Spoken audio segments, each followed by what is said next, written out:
Hello, folks. This is Rob Maines. I am General Manager of CHIPS Alliance, and thank you for joining us today for our second edition of the CHIPS Deep Dive Cafe. I am glad you're all able to make it. It gives me pleasure to introduce Henner Zeller, who's a software engineer from Google, who has more than 15 years of experience there with a passion for open source software and hardware. He's been responsible for the Google web crawler for a long while before shifting his focus to improve the open source ecosystem for hardware modeling. And in particular, today, we're here to talk about system Verilog, which is seeing increased usage in the design community. One of the most used languages for hardware modeling. The available open source tooling is not universally supporting the whole feature set, which can be a limitation for projects considering these tools. This talk covers the CHIPS Alliance efforts to provide strong support for system Verilog, ranging from the compiler front end using Sherlock and UHDM for tools such as Yosis and Verilator to the formatting and linting tool Verible. So with that, it gives me great pleasure to introduce Henner here today. And Henner, why don't you go ahead and take it away? All right. Do you guys see my screen and stuff? Yes. Yes. All right. Perfect. Yeah. So I'm Henner. I'm with Google for a while, as you just heard. I like to work a lot in open source and advanced technology. And one thing that I've noticed for a while as a hobby electronics person is that the support in hardware was not very good. The support for open source and open source tooling hardware. So this is why I joined the team around Tim Ansell, who probably everyone knows, to improve that whole infrastructure. Yeah, and today we've been talking about System Verilog and the improvements in free and open source tools. But first, look at why is that important. So System Verilog is used in a large fraction of the industry. I mean, not only at Google, but in many companies that actually build state-of-the-art hardware. System Verilog is an important factor. And not only there, open source hardware that emerges more and more with the improved open source tooling often also uses System Verilog. So the open source tools for synthesis, place and route, programming FPGAs, even making ASICs is improving over the last couple of years at a good rate, and to a point where these tools are actually starting to be viable for more than toy projects. One thing, though, is System Verilog, the input of many of these tools, or this tool chain. System Verilog support in many OSS tools is partial. I mean, there are tools like Verilator and Yosis or Icarus that pretty much support Verilog, and some more than others also System Verilog features, but not all System Verilog features are typically covered.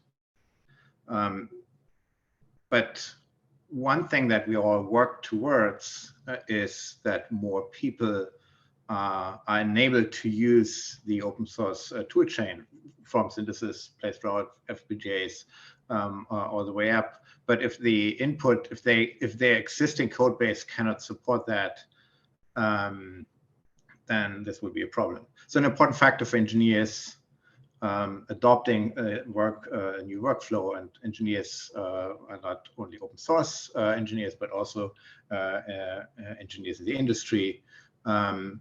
they will kind of start seeing this as a viable option if they can just dump their existing code base, their existing system Verilog code base to these tools and say, oh, okay, that's a good starting point. It works, and then I can go from there. So system Verilog is important and relevant for success of open source tooling. So now that we identified that this is needed, what can we do to do that? There are a bunch of tools out there. I mean, I mentioned, for instance, Yorsys, Verilator, Icarus, that all have their front ends for Verilog. And of course, one could go ahead and say, well, let's improve all of these to accept system Verilog. Now, well, system Verilog is a big language. It's like if for people in the C world, C would be kind of like Verilog, and C++ would be like system Verilog. There's a whole bunch and beyond in system Verilog that is hard to support, in particular if you want to go all or get all the features out. So a nice approach would be to solve the parsing problem of system Verilog in one tool that everyone can work on, or that is economically to work on. I mean, economically in this case is if we want to provide an open source tool, it should be an easy way for someone who wants to get started working on this tool chain, saying, okay, I want to contribute my free time to such a tool. And this is why our thought is, okay, well, let's solve the parsing problem separately. Let's have one parser that is a very good system Verilog front end, and then use that for various tools around that. So let's first consolidate on like what is a good parser. Is there maybe some existing one out there that can be improved to be the kind of the front end for tools in the future? And that then also the separation allows experts to focus on the domains they're interested in, right? There are parser people that like to work on parsers, and there are others that like to work on elaboration and other parts of the chain. So if you have a parser, then we essentially what we would need, we need some kind of intermediate representation that we can then use that is simpler than like parsing system Verilog, that we then can use in all kinds of backend tools.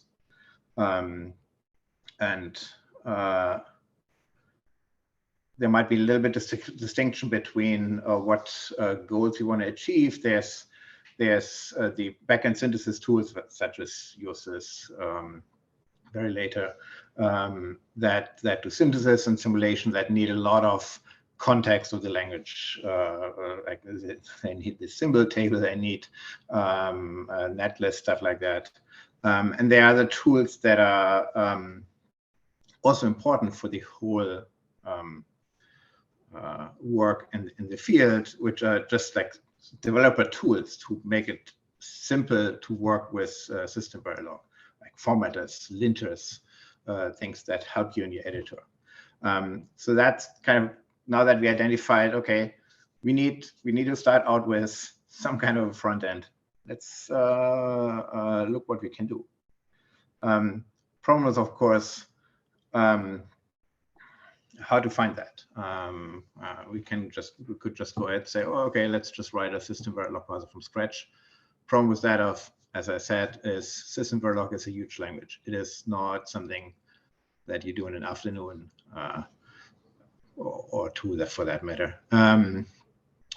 So what we did is we set out and said, okay, let's find a parser that's a good starting point for this system Verilog support, and then go from there. And for that, well, we need to first figure out, okay, we need to do kind of a survey. What are the existing open source system Verilog front ends. And so we first started out with writing a test suite, if you will, which we call a test. Right now, it's under the SimbiFlow project, which is the project started by Tim Ansel at Google, and it's currently in the process of actually being passed soon, essentially under the Chips Alliance roof. But it's the a test suite that we built to figure out what are good starting points for parsers. So how does it work? Essentially, it's wants to test against the LLM all kinds of like little features, whatever, from assignments to what have you. Essentially going through the sections of the LLM and seeing, okay, making little test programs that see whether a parser can deal with it or not. And also testing tools, like whole suites or like cores, if you will, like IBEX or Gray, that we run through the tools and see if that works. So how does it look like? What you see here would be like an output of such a test result. You see there's the tools that pass system Verilog on the top, and on the left you see the rows that represent sections in the LM and a bunch of test source files that look for it, that contain features, and then we see, well, does it compile or not, and that helps us to see, okay, what are good candidates for a good starting point that already do a lot of that for our goals. And so there are a bunch of quality candidates that came out of it, and they have different advantages and disadvantages. So if you look at Sherlock, it passes a lot of tests. It is fairly slow right now. It is based on a Antler-based parser, which is something that needs to be addressed. But one thing that Sherlock is doing well is it actually really understands the language. It can do elaboration. It has knowledge of whatever, how the pre-processing work, all these things that are hard at system Verilog. It pretty much can do that. SV parser is another parser that is high ranking. Variable is parser that looks pretty good in this chart. Variable is this well, two of you maybe excuse me talk about soon. It looks pretty good. It has more tests passed and is very fast. The reason why it's doing that is it has actually it does understand less than Sherlock. It is very good and fast in parsing the language and build an internal tree. But for instance, doesn't provide any elaboration and other things. So stuff where Sherlock would choke because it can't necessarily do the elaboration of a particular thing would show up as a bad test here, while Variable would just like gloss over it. So this is why it looks like Variable has a higher fraction of passing tests, but that's the reason there. So there these two kind of tools seem to be a good starting point. I mean, one part of course is like performance will matter. So if you look at Sherlock, it's fairly slow, but it does a lot more stuff than Variable. But Variable doesn't have to do a lot of things, and therefore could be used in different domains.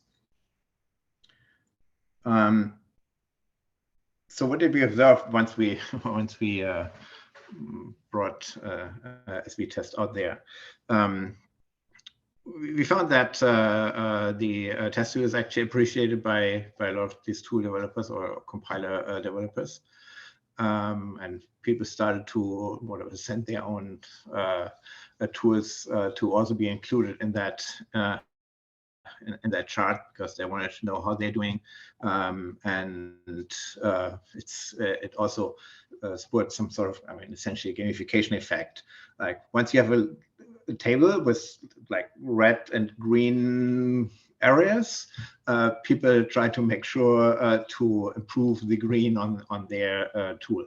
So it actually helped to just improve existing tools just by the fact that there was a way to easily compare things. So that's what we observed. So in itself, that tool that we set out as a starting point to figure out what is a good way to find a good parser, also is now helping the whole industry, well, the whole open source part of the industry to improve their tools. Our decision after we work with this is, let's use Sherlock as the synthesis and simulation tool, or as the input for like synthesis and as simulation backend tools, and Verible for like developer tools such as linters and formatters. So that's how we started out with. Let's start with Verible. So Verible has its own parser, and then provides various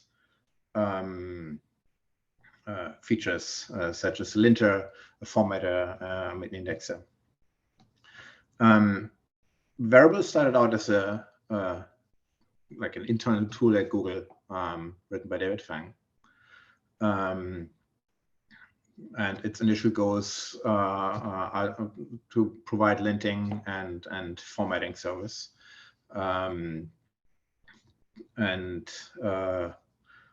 It's written around a fast YAC-based parser, and we open sourced it in 2019.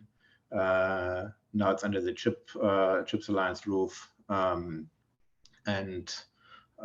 you find it on GitHub there. Let's look at the linter. The linter of Verible, there are like 50, 60 rules implemented that check for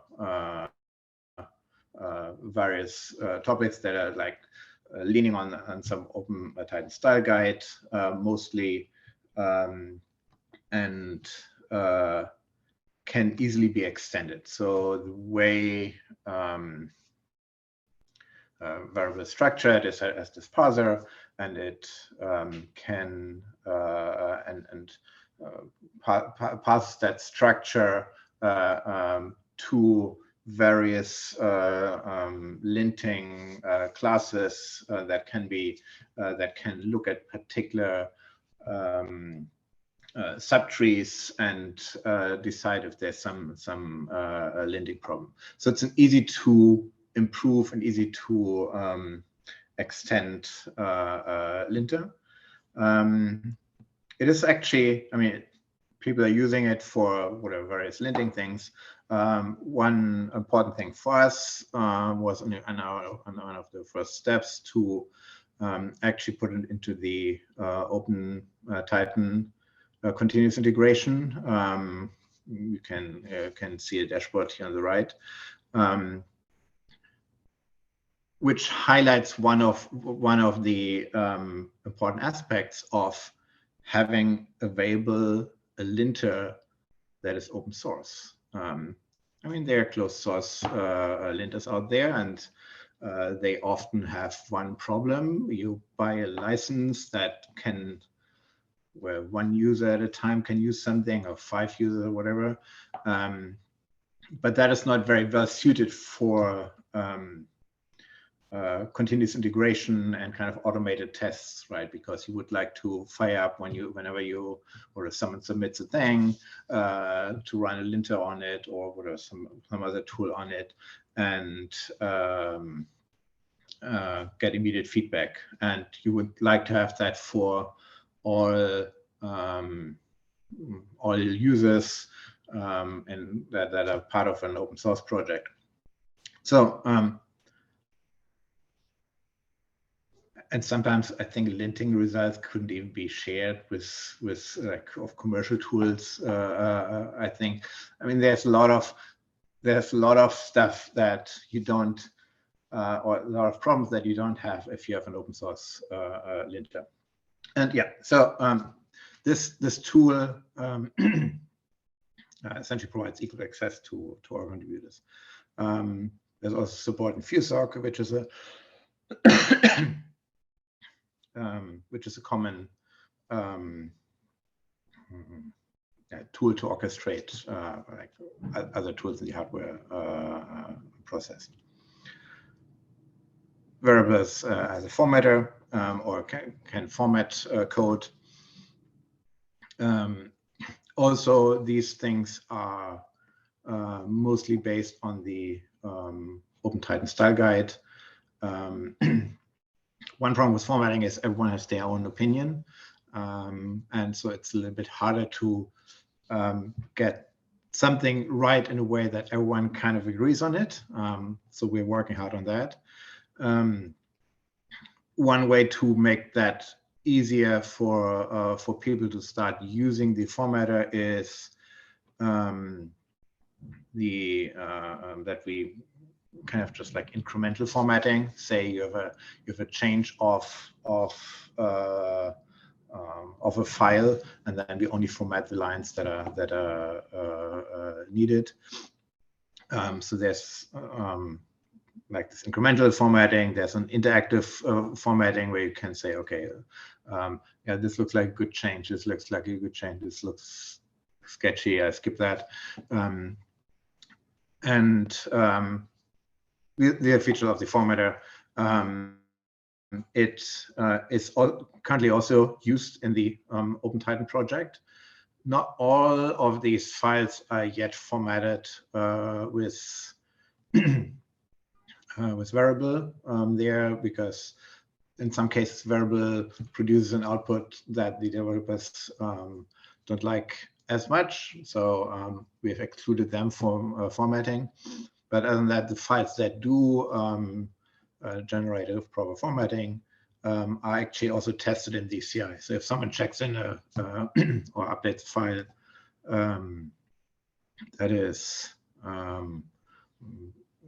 like would result in a difference in the formatting, it would flag that and can be easily fixed. One of the typical blockers of formatter adoption is how can I make tabular alignment proper? Because there's a lot of, I mean, whoever has programmed Verilog and system Verilog, there's a lot of making, like aligning columns of what are types and fields in a way that it's pleasing to the eye or the developer. And sometimes the formatter has to kind of second guess, okay, what was exactly what was meant here. So that is something where the formatter, of course, has to struggle between, okay, this could be a proper solution, but there can be various ways how to do that. So a lot of disagreement or not yet best acceptance of whatever variable's output is sometimes about these tabular alignment. But yeah, we're working on it, and by we mean I'm and my crew is putting a lot of work into it. I'm partially involved, and yeah, things are making progress. Also, what Verible is providing is source code indexing, so it can extract facts from source code. So you give it a bunch of files and figures out, okay, so there's a module with this name, and there are wires with a particular name. A way to essentially cross or enough information to cross navigate the code base, be it in a web front end or by in editors that need context-aware completion, stuff like that. It can output Kai's indexing facts. Kais is an open source, language agnostic code indexer. And the goal here is to provide source code services essentially for system Verilog with open source tooling. I think what we have yet to do is to integrate that into tools that provide source code browsing and making easy integration in editors such as Emacs and stuff. But yeah, so Verible provides that index extraction, and it's making progress. The other tools in Verible that are based essentially on the same parser and provide other features for users. One interesting one is, for instance, the Verilog project tool that can extract dependencies. You can give it a bunch of files, and it can see, okay, well, this file uses a module that is defined there. So it can provide a whole dependency tree, essentially, so that you could order files in a way to create a file list. All right, let's move on to Sherlock. Sherlock is essentially a full implementation of System Verilog 2017 preprocessor. It does understand semantics. It can understands the generate statements and can expand them. Does elaboration, and it's like mostly a complete front end. Also was high scoring on the SV test if we've seen before. It's just a parser. It doesn't actually provide any synthesis or simulation backend, which is fine for us because that's what we're looking for. It is written by Alan Douglas, who's also continue working on it, and he does a great job. It's on GitHub on Chips Alliance Sherlock. Initially, when we started out with Sherlock, it didn't have a suitable intermediate format output. I mean, once that we can then use to pass on to other tools. But I mean, that was not its original goal. Its original goal would be to be a complete parser and elaboration tool. And now we just need to add some intermediate formats so that we can use it in our original goal, being a front end for all kinds of backends. And that intermediate format is UHDM. You see here in the overview, it's kind of that intermediate, this arrow, these red arrows. That would be the kind of format that we can then that separates the parser from the backends. So what is UHDM? Well, it stands for Universal Hardware Data Model. You find it also on the Chips Alliance GitHub. And it specifically started off as the intermediate format between the front end and back end tools. The front end tools would be the ones that parse system Verilog or generate it somehow and in some way, and the back end tools that provide the actual synthesis, simulation, and stuff. So the data model is populated by front end, and it then can be on the backend side programmatically walked and queried and whatever, figured out the hierarchy and stuff like that. That's important.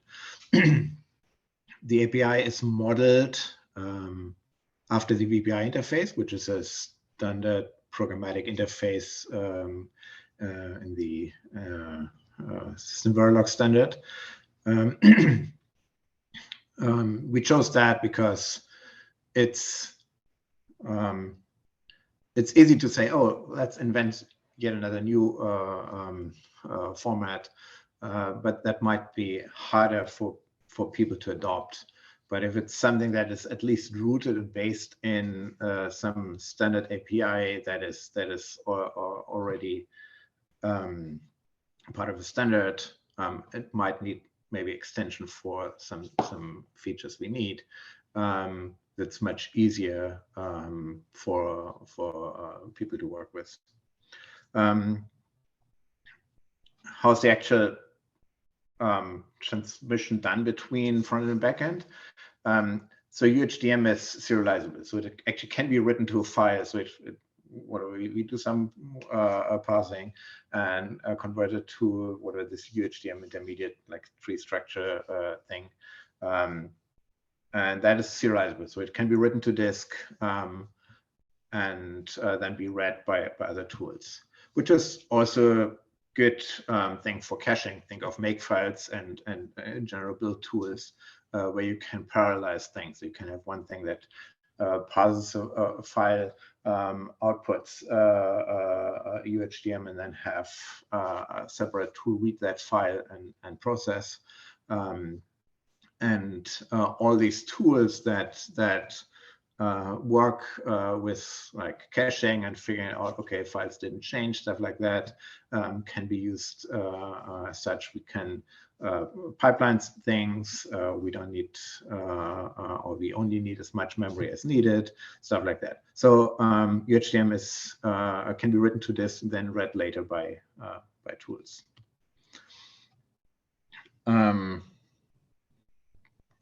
This is kind of a high-level overview. So UHDM is meant to not only like work with Sherlock, but any kind of front end that parses and processes a system Verilog design. Ultimately, UHDM is also thought for other inputs, like HDL, for instance. This is why it's a universal hardware design. But right now the goal is system Verilog. And so that serialized design then can be read to disk and then can be read by backend tools that need essentially a UHDM front end on their side to pass or whatever, get the input and do whatever they need to do with it.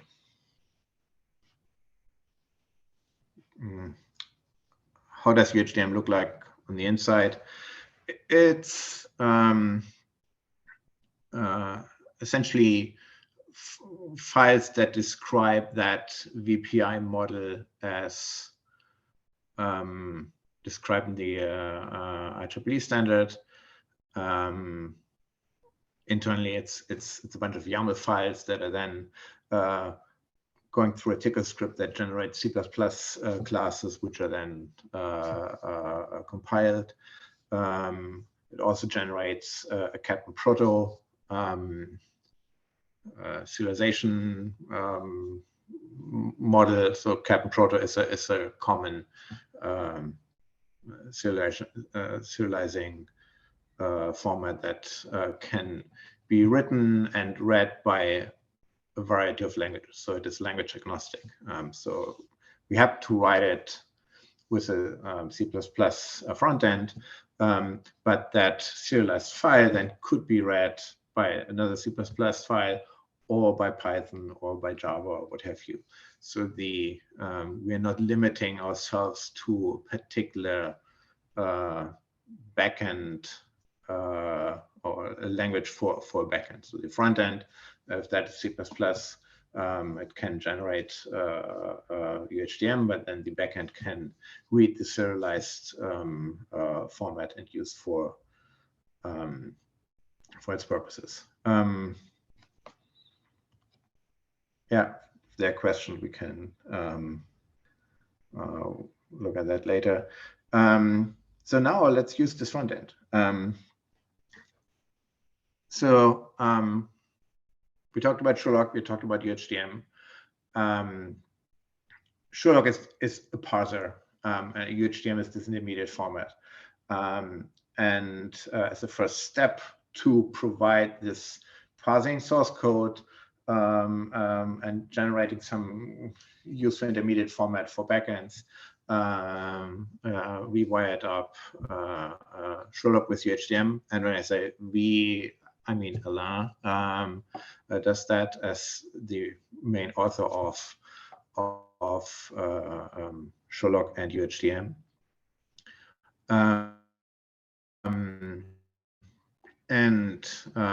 So previously, Sherlock mostly parsed things and had its own form of representation of that parse tree that was primarily meant to link against and then use there. So Alain extended that so that now Sherlock can parse some system Verilog, do all the pre-processing, can elaboration if needed, and generate UHDM, which is then written to disk.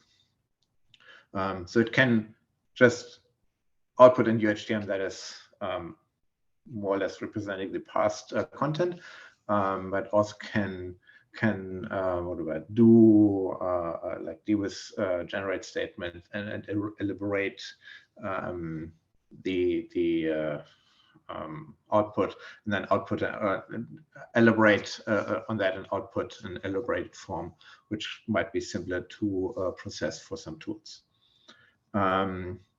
Right now, it has strong support for synthesizable system Verilog. UVM is currently work in progress, but yeah, that is to stay there. So we now have a front end Sherlock that parses system Verilog well and can output it to some intermediate format, UHDM. And as our first step to see how we can feed that into backends, we're working on uses. Essentially uses front end that reads UHDM and then does whatever uses is doing. And when I say we, it's on micro doing essentially that work. So uses, if you don't know, it's like the most common open source synthesis tool. It does have a little bit of system Verilog support, but it's somewhat limited. So the kind of work in progress is, so we now have a UHDM importer for users, so it has as a front end UHDM. Initially, we just built it in there. Now we're working towards essentially a simple import module for users. So users supports pluggable modules at runtime. So goal would be to have a plugin for users, which then can read UHDM, and it's simple to do the whole workflow. I mean, one of our test benches is started out with the IBEX core, part of the OpenTitan project, and can be parsed and synthesized. And I think last time, I think there were issues with the synthesis. Yeah, it might not have been fully synthesized last time I checked, but I think by now it is. So next goal is of course to fully synthesize IBEX and Earl Grey and upstream the integration, which could be like bits and pieces that need to be changed in uses. But goal is to have need the limit, the smallest amount of changes we need to do to users, and just have a plug in as much as possible.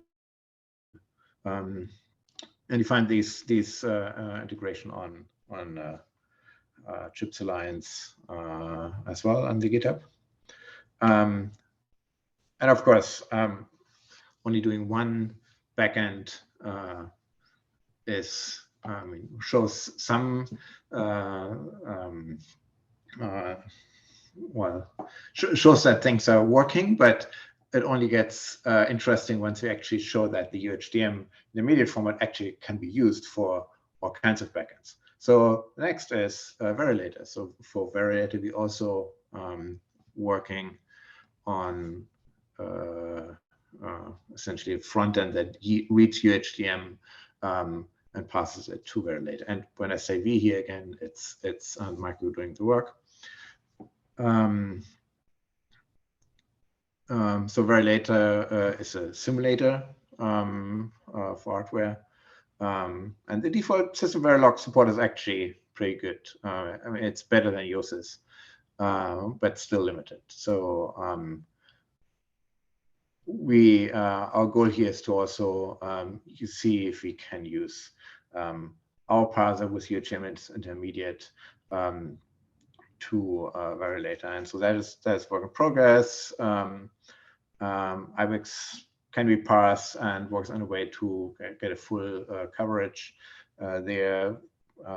Next goals here is also fully simulate IBEX and working towards full UVM support. And you find the integration in on this GitHub.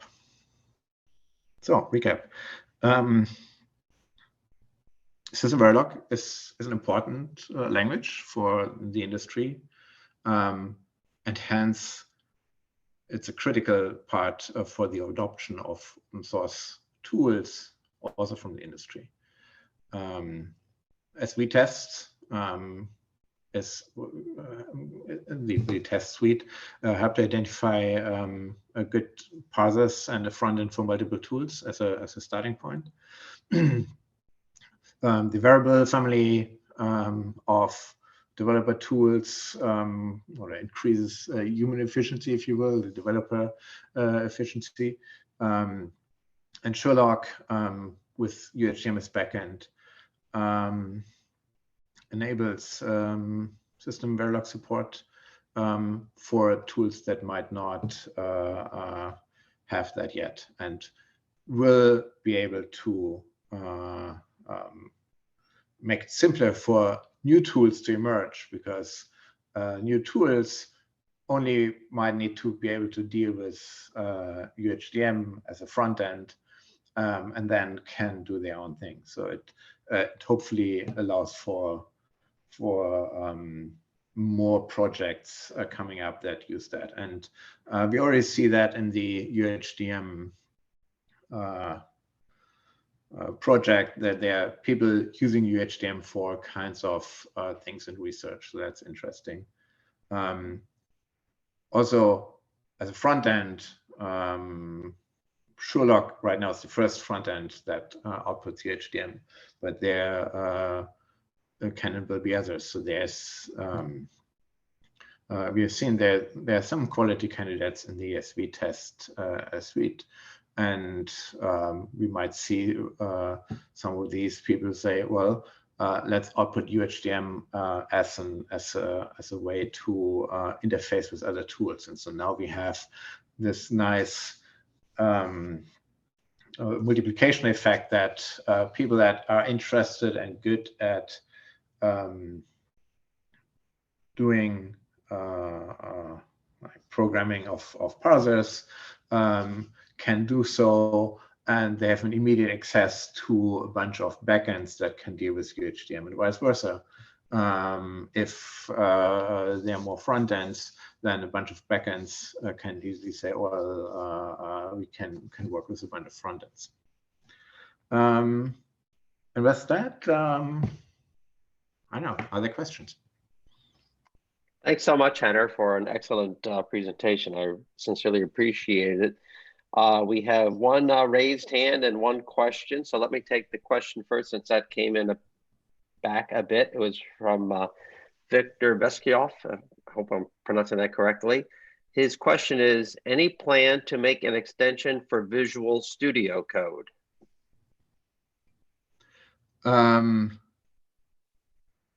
It's open source.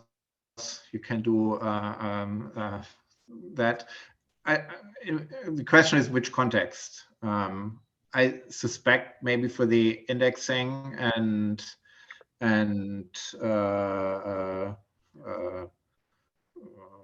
case integration. That sounds like the closest to open to Visual Studio.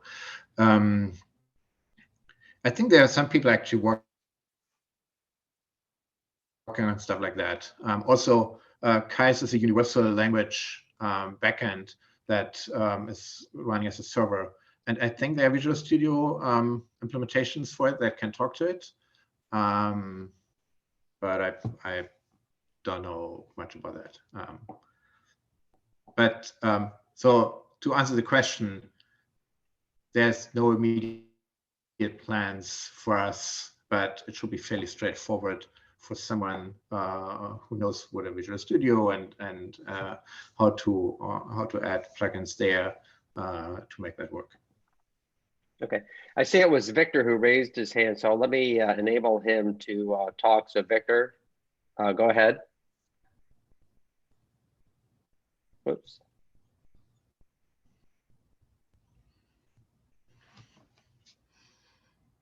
Victor, you need to unmute.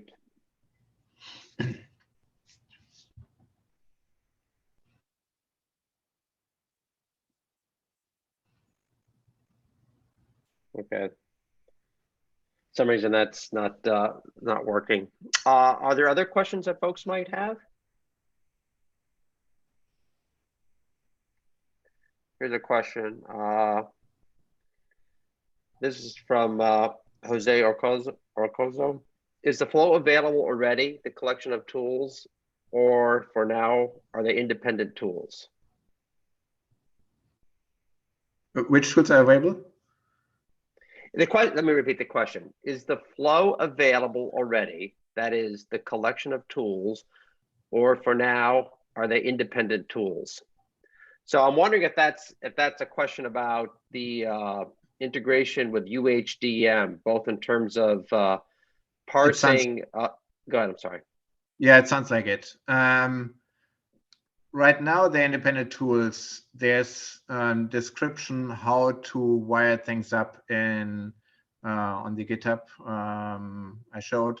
But yeah, right now things are we're working towards to make it simple and also whatever integrate with FuelSec and all these kind of things. Have an easy plugin for users. But right now it's a little bit like work in progress kind of thing. But yeah, goal is of course to get that as simple as possible and have a easy flow going for that with that. So a question I had, and Jose appreciates the answer, but is the EDA industry utilizing UHDM or contributing to it to provide a basically a solid platform for handling system Verilog? I shouldn't say solid, but I mean in terms of universal handling of system Verilog. Or is it pretty much just an open source community effort? Go ahead. So right now it's an open source community effort. It might be too young at this point for the industry to have noticed and say, oh yeah, let's have Vivado output UHDM as an intermediate format. Eventually they will get there, or I don't know. Yeah, so at this point, what we see is, I mean, apart from the process that we're working right now with USIS and Verilator, that there are some research projects going on that use UHDM.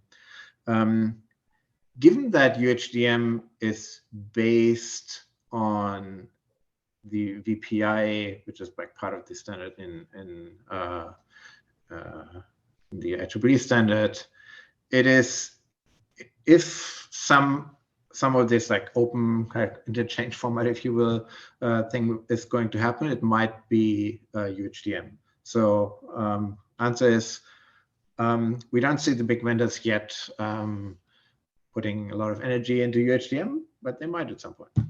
We'll see. Okay, I appreciate that. What I'm just curious also, you know, what kind of challenges have you seen in terms of integrating UHDM with USIS? I know that can be kind of a tricky issue sometimes. I guess best can this be answered by people at Micro that worked on that, but it's so the integration, of course, requires sometimes little changes here and there in USIS, the way things are structured. But right now, the efforts are mostly, I mean, getting things right? Getting, making sure that UHDM contains everything that the original source code did, and that we create the correct internal data structures for USIS. And yeah, mostly it's, and that's independent of USIS or Verilator or what have you. Mostly it's a bunch of work, and you need to get it done one by one correctly, and make sure that you run the test or write a test to make sure that you're on track, all these kind of things. At this point, we have, since it's still work in progress, we have not too much, or not all of these parts needed are upstreamed. I mean, there's a lot of work that has been upstreamed to USIS by Micro, also in the context of working on some system Verilog compatibility. But yeah, there might be more challenges ahead. But at this point, it's mostly well, getting things done and getting what are the data structures right, and making sure that the output is in the end properly synthesized piece of code. Okay, thank you. So I have a question from Ho Lu. Any plan to improve Verible's linter and formatter support for test bench code?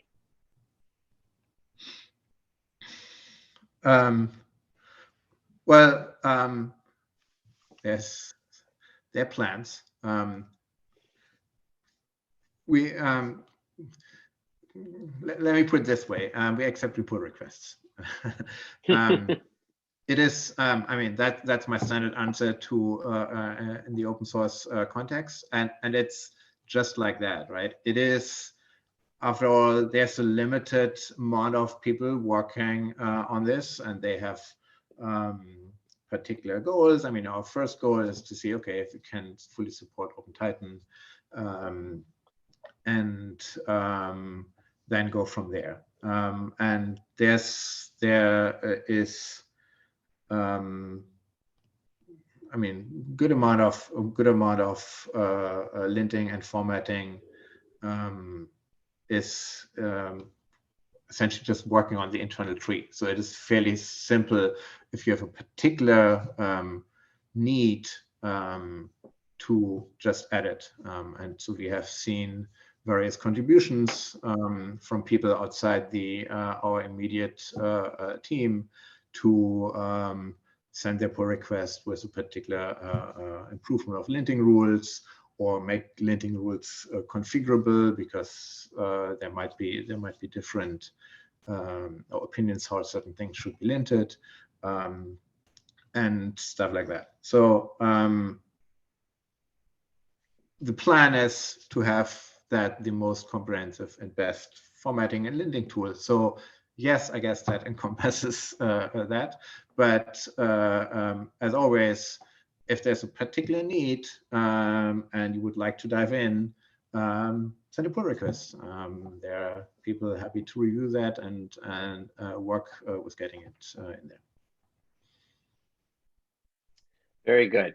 So that concludes the questions that we have so far, and barring anything else, Henner, I want to thank you so much for taking the time to come and chat with us today and share the excellent work that's ongoing in the system Verilog space. So thank you very much. Right. And for the audience, our next cafe will be on August the 10th. That will be on AIB by Dave Kellett from Intel and some of his colleagues. So hope you are able to join us then. So if there's nothing else, I'd like to thank everyone for attending today. And thank you again, Henner, for your excellent presentation. All right. See you guys. All right. Yep. Bye-bye.